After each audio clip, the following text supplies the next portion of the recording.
Welcome back. If you are overdue for an adventure, get ready to pack your bags. I recently had a chance to catch up with travel expert Amy Jarzynski, and whether you prefer to travel abroad or stay closer to home, there are some vacation options that are more affordable than you might think. More often than not, family vacations end up being fun and exciting for the children and exhausting for the parents. So how about a vacation that's truly a vacation for everyone?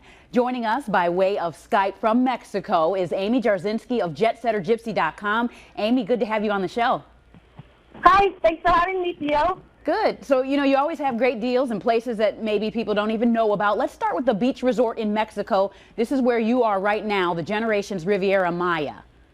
Yes, so Generations Resorts by Charisma, they've just opened their second property, and I happen to be here right now for their grand opening.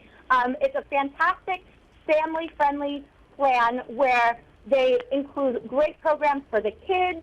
It's great for the parents because you get to relax, have amazing gourmet, inclusive food, cuisine the entire stay.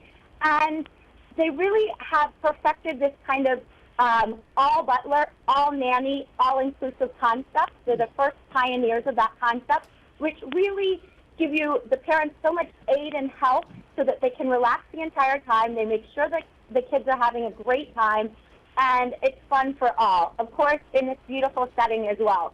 But I want to bring things back to the States for a moment. Let's talk about the Taste of Americana in Washington, D.C. Late June, early July. This trip really about kind of getting a taste of American culture and history.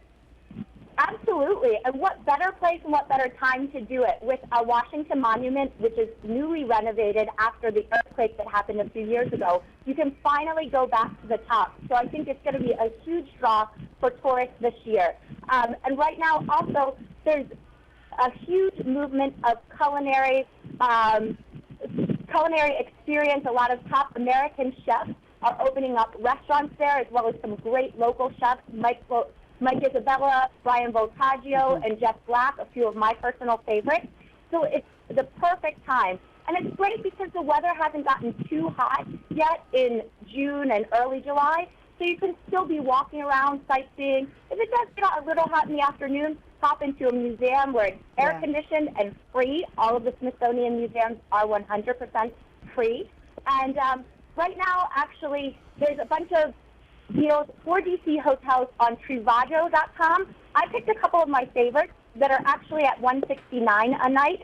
Hotel Palomar and the George, which they're on the luxury end, but you can find others down around $100 a night, which is a huge deal for an urban destination. Sure, certainly. And 4th of July, a great time to get out to Washington, D.C. Well, all of these deals, folks, can be found on JetsetterGypsy.com.